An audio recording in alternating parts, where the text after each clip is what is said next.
Hello friends, I'm Colonel Failure and this is Train Fever with the Nordic DLC, and welcome to the future! As you can see by this train that I'm not going to let us get run over by, we have advanced quite a long way. It is the year 2113. Now, as I said in the last episode, I have pretty much run my course with this particular playthrough, and it's got nothing to do with the DLC.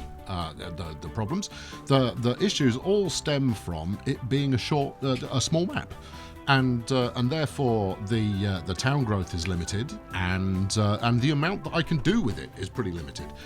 But I'm going to give you a big tour of everything that's been accomplished while you've been away, and we'll go from there. To start with, we're here in Mashem, which I'm sure you recall, and I reinstated one train, I think just one train, on the loop around the outside of Mashem, and I'll go into why this loop methodology doesn't work in its current form.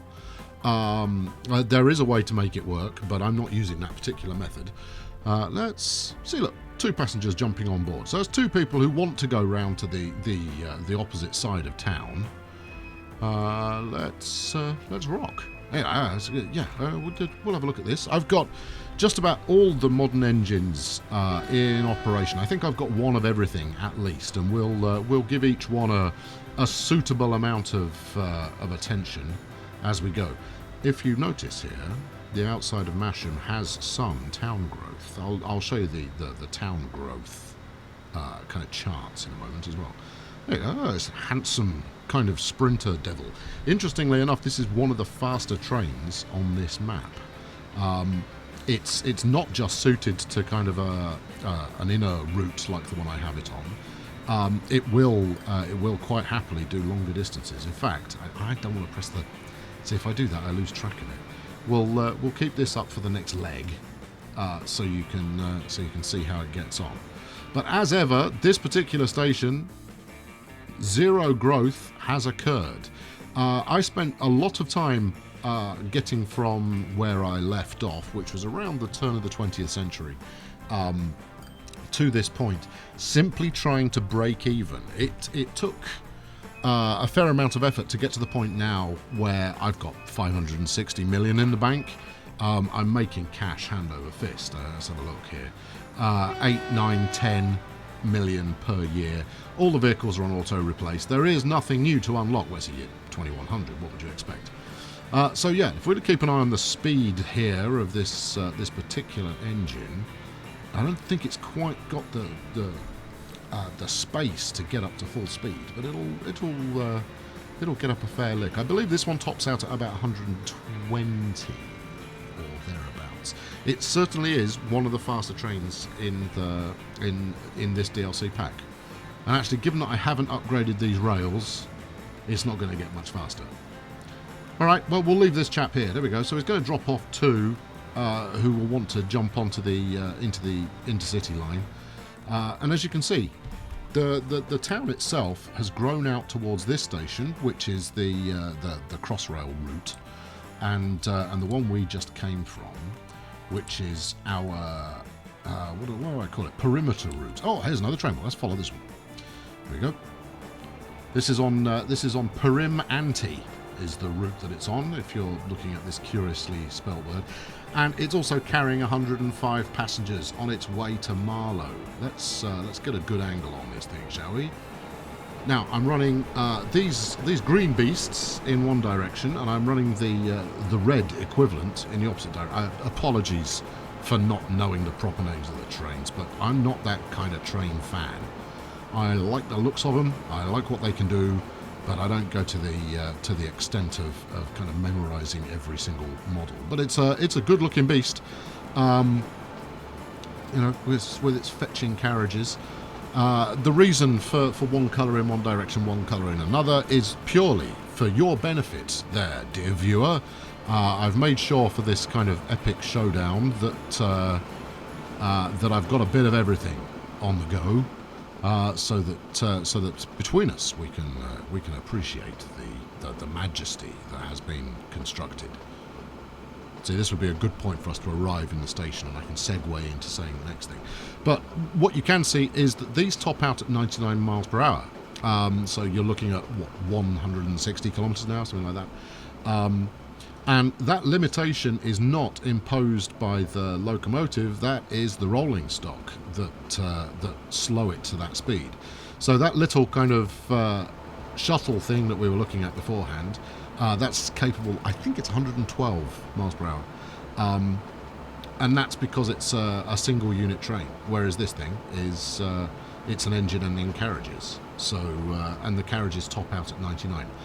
Methinks some balancing is in order. I mean, it's plenty fast enough for my purposes. Here we go, coming into Marlow. There we go, we've got another service coming in the opposite direction. And you can see that, you know, we have had some growth, just not enough to make the plan properly viable. And I mean, this exterior route, this perimeter route, which goes all the way now around the outside of the map, is the whole reason that I'm making so much money. As you can see, we're full up here, and it will dump a reasonable number of these passengers in order to take a few more on. There we go. What have we got them dropping down to? From 105 down to... Is everybody getting off? Like 10 left, okay? So you know, 90 passengers just bailed there, and we'll pick up... What have we picked up? Like 30 more. Oh, that's okay, I suppose. Getting the spacing right on these trains was actually really easy. I didn't do any of the ludicrous timing nonsense I usually get up to. I used this tunnel here, which obviously you cannot place signals inside a tunnel. You don't say. Instead, because of its length, and as you can see, it runs all the way up here, it forms a natural spacer. So I just set all the trains running, and then when they bunch up at this area, they immediately cease doing so. Here is the sister train, which runs the anti-clockwise, no, the clockwise route. That's okay. I thought I'd named my routes wrong there for a moment, but not so. And there's another interior service. It's all go, you see. You know, everything's it's all happening. You carrying anything? No, of course you're not. So here we are in Lostwithiel. And again, you know, it's set up in a really nice way.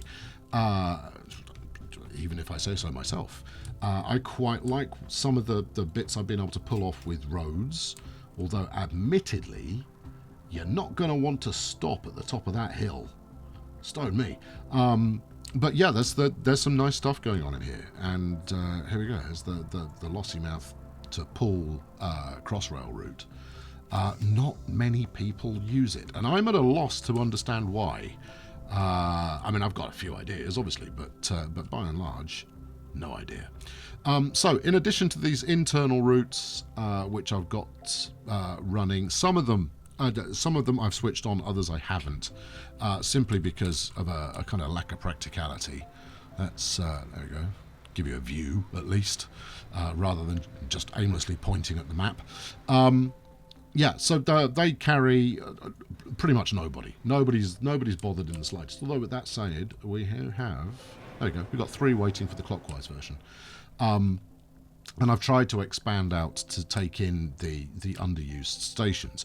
I'll find a good example for a moment to kind of explain how it would work, or how it could work if you were that way inclined. I won't try it again on a small map. I might try it again on a larger map, because then growth will be more readily available. As much as many thanks to the tips with regard to editing files to affect growth yourself, I may give that a spin. I might try and go for, you know, PC bleeding kind of growth standard. There you go. There's another red on the clockwise. What are you carrying there, friend? 23. Not so much, but that's okay. Here we go, out to Bridport. Now, Bridport, I didn't even bother finishing the internal route. I'd since become despondent at the possibilities involved. So there's the Crossrail route here. Here's the station there, and we're running... no, we're not running trams here, we're running buses. On the commuter route between the two. And they tick along quite nicely, so we stop off a couple of times along the way. The commuter routes are actually less... If I pull the route itself up... Thank you. They're actually... let's make it a colour that we can all see. As you can see, the route itself is pretty unfussy. There are more complex bus routes further along the way, and let's go find one, shall we? Bridport, not so exciting. That's a little taste of something that's coming up. I'll show you the oil goods route to see that in action. Right, where are we? See, look, wherever you go, there's a couple of the perimeter trains crossing over. Fantastic. They will make money till the cows come home. Right, now here goes one of the bigger stations. Here we are at Kids Grove. Now, Kids Grove I took on as a kind of a project idea. I focused probably for an hour and a half, 2 hours on getting Kids Grove to grow. And it has. We're not running the interior route again. Instead, I run a single back and forth shuttle. I thought I'd try something a little different here. So this train literally runs just around the outside here on this route that I'm kind of tracing back to the Crossrail station. There we go. Or does it go all the way? No, it goes to the transfer and then Crossrail. Where the hell's Crossrail? I'm sure it was this one. It is this one. There we go. Yeah, this is the Crossrail station, where nobody is waiting for Crossrail at present. All right, 3 people are. I digress. But plenty of people use the train, not to the point where it generates a profit, but enough to kind of make it work. This is another one with a bus route. Is this I think this is another shuttle. It is. Look, you can tell. There's the shuttle route, straight up the middle. And getting your town to grow around one area is the secret to success. If you've got stations nearby that are running a service that people want to use, the town will grow in that area. They will quite happily be as close as possible to that route. Look, here they're even on the opposite side of the track, which means they've got as long a walk as people on the other side of the river almost. I'm sure the little agents of mayhem have got a plan, but it doesn't make any sense to me. Anyway, on to our next stop, which is Poole. We doing anything exciting here? No, and again, another commuter bus route running around the middle. I think it might only be Mashem where I've done something more complex. And again, here's the station with the perimeter routes coming through, and then over this side is another disappointing Crossrail route. I'm at a loss. I don't know what to tell you. The only thing I can assume is that people are not bothered about going to Haxby. I don't know why. It's it's a non-stop train fest in Haxby, and that is next on our list. Right, let's head out to the middle here, and then we'll have a look at a few stats. So let's roll in.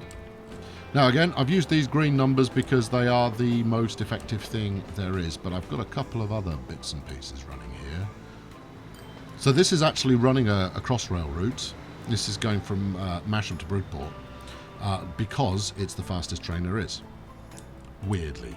And it's because these local there isn't a consist you can make up that actually goes fast enough. It's like there's either a carriage, a passenger coach missing, or there's a train missing. It's one of the two because those coaches can't go fast enough. Anyway, here's another multi-unit effort. I apologise for the mouse lighting stuff up. This is another Crossrail route. This is going Lossiemouth Poole. And as you can see, it carries 130 passengers. So in terms of its ability to... let's follow it, shall we? Its ability to haul stuff around is pretty good.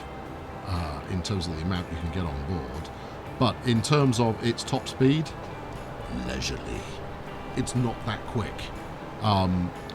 So for Crossrail purposes, it really isn't. It really isn't all that. Let's ease off to a slightly broader view.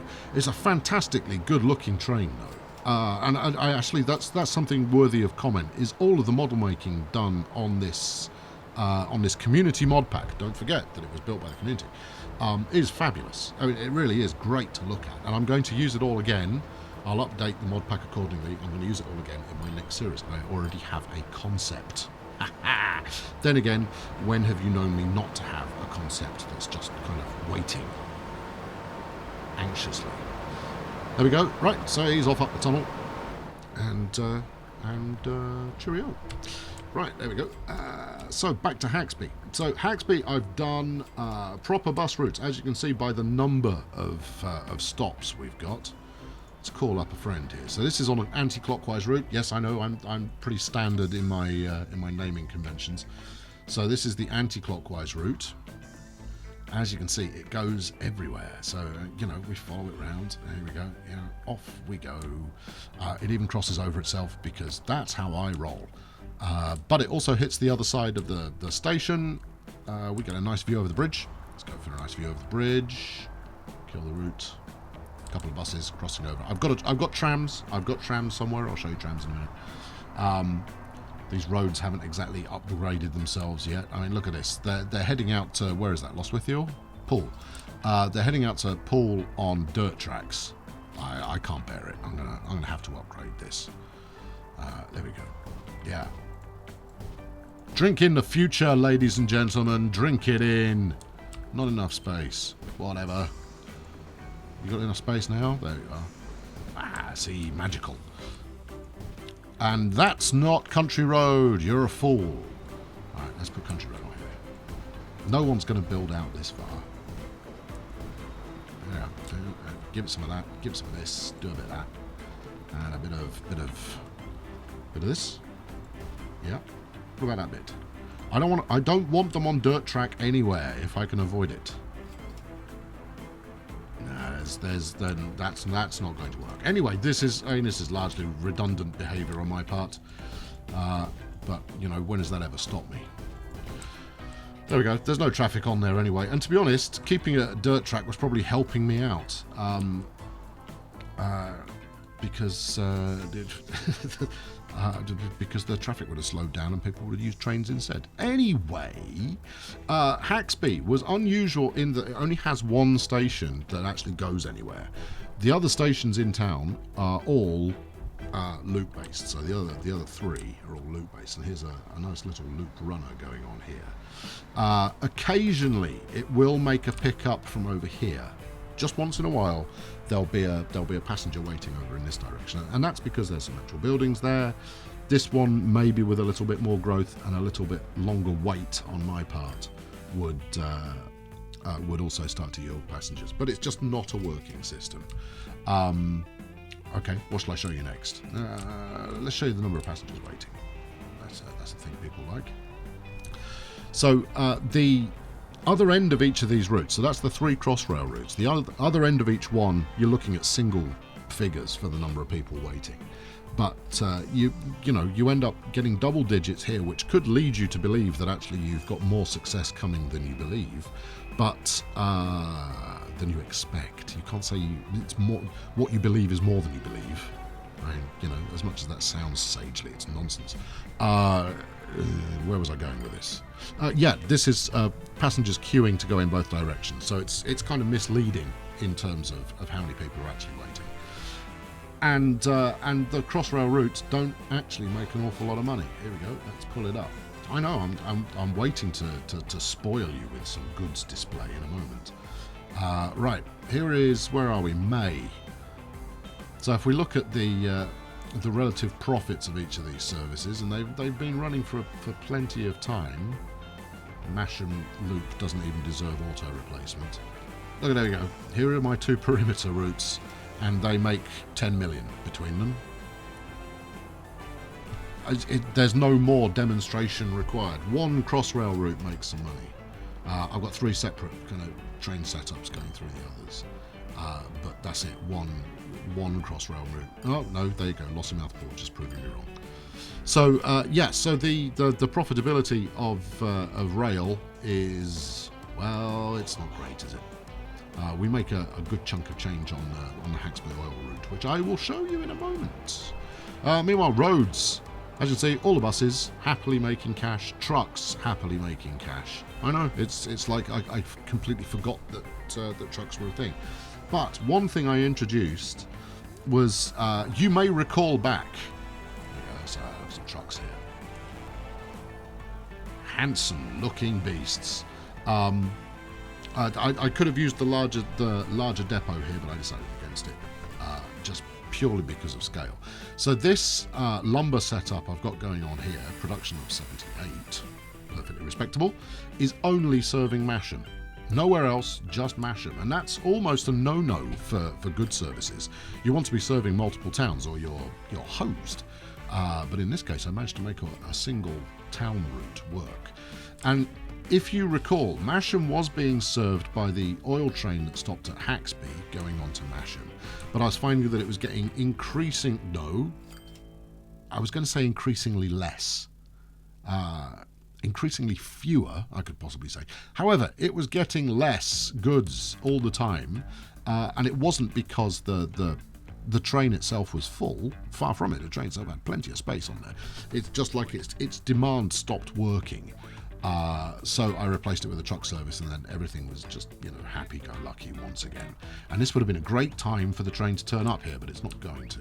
So instead, we will head down and watch the pool goods train. 36 on board. Now this is the mod I've got going on here. It's also part of this mod pack. But effectively, instead of a load of goods, these are goods on board here, you have containers, and it double stacks the containers if the thing is full, and if it's only half full, it only puts one container in. It's really nifty. More nifty, however, is the speed that it will do, the amount it costs, and the amount it carries. So each one of these, and this is only one wagon, effectively. It's not, however many you can see there, it's not 5, isn't it 5? 1, 2, 3, 4, 5. Yeah, there's not 5 there, that's just one. It's pretty cheap, it carries 75, you can daisy chain them together, you can stick a bunch of them together, it's great. And maybe on a larger map that would be something that actually transpired. Meanwhile, look at this angular number we got going on here. There's a nice diesel pulling things along. Again, pretty fast as far as train balancing goes, but again included for the sake of variety. And on which note, this is the version that is used in Nordic DLC. It's not the same one. I think the same one is actually available as well, but there you go. Now, this little electric number, it really doesn't have much pulling power to it. It's not very fast, but I've included it because I thought you'd like it. I know, I'm a caring host when I can be. Right, okay, let's get over here to the big boss man here. Right, so production's up to 300. Now, what I started discovering, hold on, oil train coming in. There we go. And I think the oil train is our hero of this series. The oil train has never let me down, not once. It's always made me money. Bless you, oil train, and all who ride on you. Yes, when we left off, the production of goods from oil started decreasing, and not just by a little. It was at the kind of 2 teens mark, so maybe 215. But year in, year out, it started dropping, and it dropped to the point where it was only delivering 120 per year, at which point all of my goods services, with the exception of the oil train itself, started losing money. And that got into a vicious cycle where I had to carry out the kind of remedial action that I did in the last series, where I killed everything I was running apart from the stuff that was making a profit. I think I went 50, 60 million into the red at one point. Managed to claw it back, managed to get a little bit of growth, and get to the point that I'm at now. But what shall I cover first here? Let's cover how you make this perimeter system work. We'll use Haxby because the perimeter's intact. So there's one tunnel there. I'm sure you can visualize it. The principle I built by, and Haxby's a terrible example for this, but I'm going to use it anyway, was that on the north side of the station, there was one route that would go to the next towns. You remember this, you were there. And on the other side was a station that led directly from corner to corner. So if we look at the map overall, and I know this is revision for quite a lot of you, but you have one route that goes around the outside, yes, and another route which goes directly across the middle to the opposing town on the map, like this. The thinking being that it would be quicker to run this way if I wanted to go to Lostwithiel from Mashem, than it would to go around the perimeter. Now, as it turns out, I think the times are roughly even. Yes, interesting. Equally, it would mean that I could catch a train from Mashem, change at Haxby, and end up at Bridport. I could go anywhere to anywhere. I could go to the longest station to get to, the longest town to get to, using the perimeter route. No one's interested in using it. That's problem one. The amount of use it's getting isn't sufficient. Now, if I had the TFV from the standard game operating, then I think the reduced journey times might actually speed that up. But as it turns out, it didn't. Anyway, why don't people use the loop? Well, as spoken about previously, the loop is only going to work if you've got a build-up of population around the outside. And nothing drags population in faster than a bunch of places they can get to from the station relatively quickly. It's like the overall journey time is calculated off how long is it going to take Johan here to get from his house to his destination in Poole. That's the journey time we're calculating. If I lay on a bus, Johan's pretty keen. And it might be he wants to go from his house to work, which is in Poole. If he can get a bus to do that, great. He might jump on a bus to get to the station to get to work. And all of that counts into his journey time. This is me speculating, but I think it holds some water. Now, the idea I had was if I can get the town to grow out here and completely fail to offer any public transport on the interior, then Johan, assuming Johan lived here, might find it just as quick to grab a train from here, round the loop, out to here, and then on his way to Poole. Turns out, that's not going to work if nobody lives near these stations that have no other purpose. The way you get this to work is quite simple. I build my routes so that I go from here, on this west station, to Marlow. I go from the north station to Mashem. I go from the east station to Poole. You get the idea. Given that this has, 6 destinations in total? Well, let's have 6 stations around the outside and go to each one. Is it 6 stations? 5 stations. 1, 2, 3, 4, 5, 6. 6 stations. So you'd have 6 stations around the outside, each one going to a different area. So effectively a hub and spokes principle working off there. At which point, I guarantee that you would get traffic on this interior loop, and you would have plenty of traffic going on there. It's basically it would be a replacement for the perimeter train. I would need to run enough trains. In fact, I could kill the perimeter service and just run out of the 6 stations at Haxby, and it would probably work. I'm not going to do it because having played through an extra 100 years, in fact, probably pushing 200 years, I'm a bit sick of the sight of this map.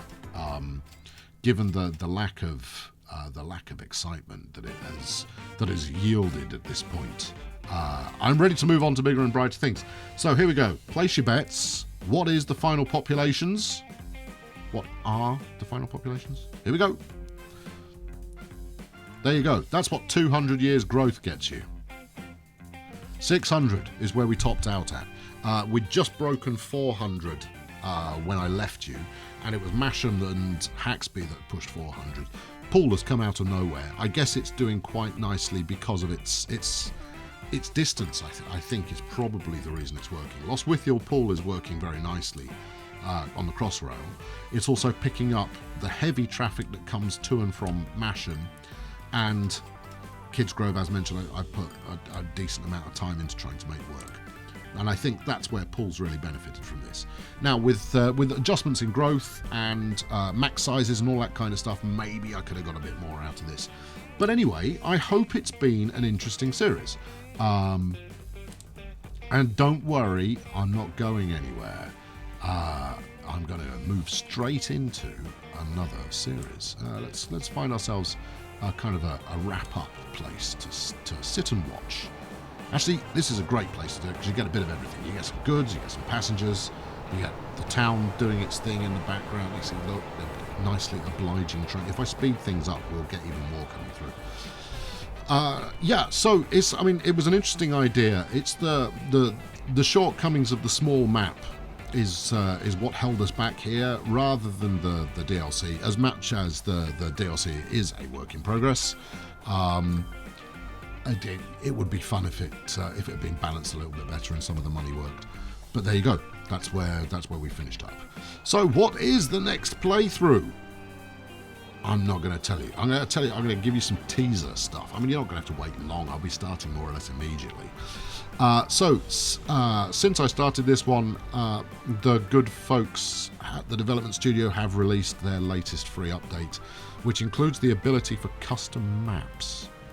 Oh, do you see where we're going with this? And yes, I'm going to make a custom map, and we're going to call it the World Mission. And we are going to include a setup that Puritans out there may be dismayed by, because we will have. I'm going to go raid trainfever.net for just about every British locomotive I can find. We'll have European stuff, and we'll have American stuff, and we'll have all this Nordic business, all in one place at one time. So ensure you subscribe so you don't miss that starting. I recommend it. It's a thing you should do.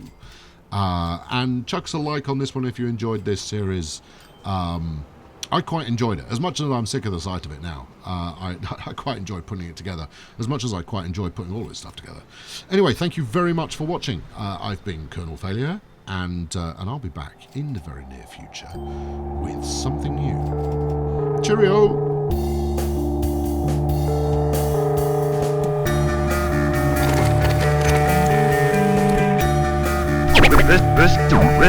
This